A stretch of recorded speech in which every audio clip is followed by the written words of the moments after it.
यह कहानी यह कहानी 3 लोगों से शुरू होती है। इसका मुख्य नायक है राघव। यह कहानी दक्षिण भारत के एक छोटे से गांव की है।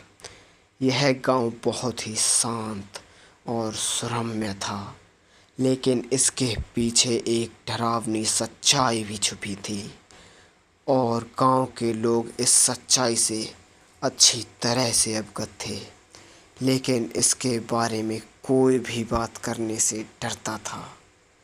गांव के किनारे एक पुरानी हवेली थी जो अब खंडर बन चुकी थी।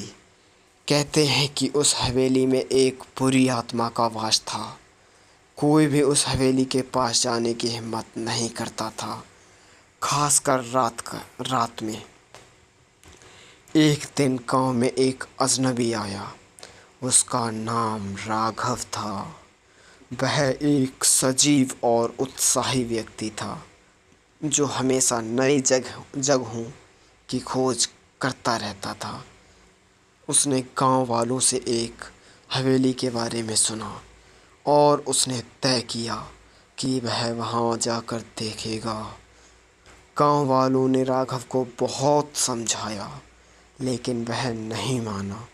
उसने सोचा कि यह सिर्फ एक अफवाह है और हवेली की रहस्यमयी गति को जानने के लिए राघव आगे बढ़ा।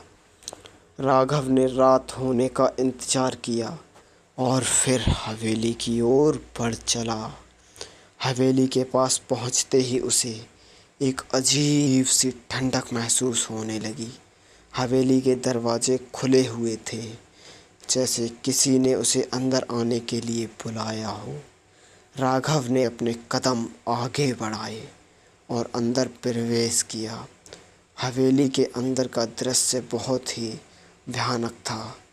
हर तरफ धूल और मकड़ी के जाले थे। अचानक उसे एक साया नजर आया जो तेजी से उसके पास से गुजरा। राघव ने सोचा कि यह उसका कोई भ्रम हो सकता है। राघव ने हवेली में आगे बढ़ने का फैसला किया।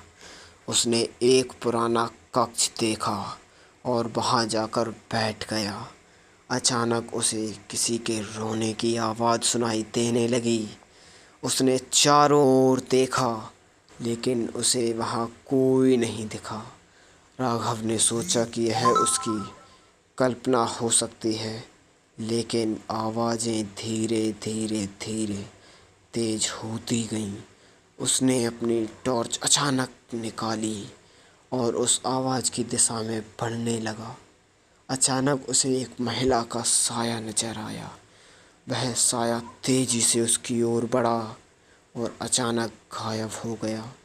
राघव घबरा गया और डर के मारे अपनी टॉर्च गिरा दी और तेजी से हवेली से बाहर की ओर भागा। गांव वालों की चेतावनी को सुनकर राघव ने अगली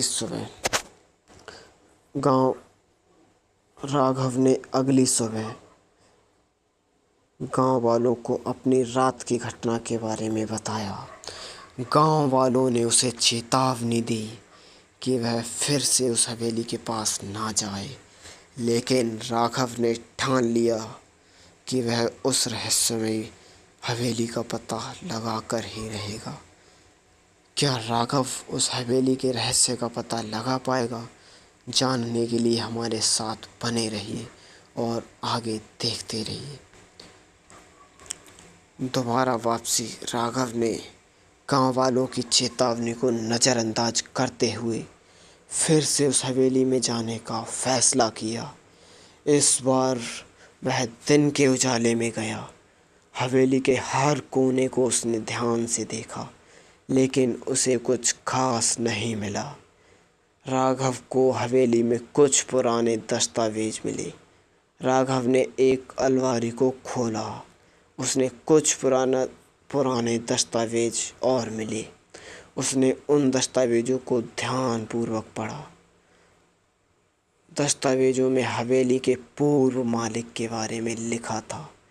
हवेली का इतिहास, बहुत ही सरल और सुगम था, परंतु अब वह हवेली एक खंडर रूप से वंचित थी।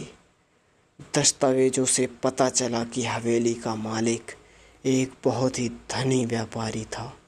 उसकी एक बेटी थी जो बहुत सुंदर और हंसमुख थी, लेकिन एक दिन वह अचानक गायब हो गई।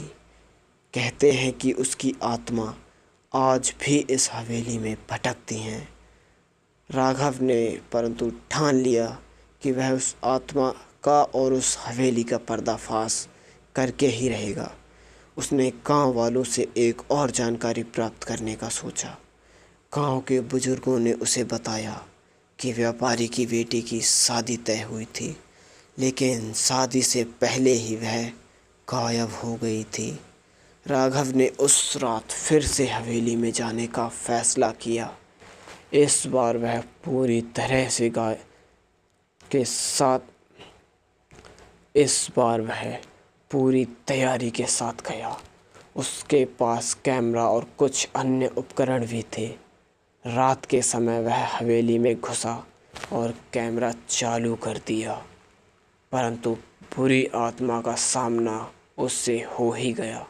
राघव का सामना जैसे ही बुरी आत्मा से हुआ, राघव ने वैसे ही अपना कैमरा चालू कर लिया और उसे हवेली के अंदर एक अजीब सी ऊर्जा महसूस होने लगी। अचानक एक ठंडी हवा का झोंका आया और उसने सभी दरवाजे खुद ब खुद बंद कर दिए। राघव ने देखा कि एक साया धीरे धीरे उसकी ओर बढ़ रहा था। क्या राघव उस बुरी आत्मा का सामना सच में कर पाएगा? क्या वह इस हवेली का पर्दाफाश कर पाएगा?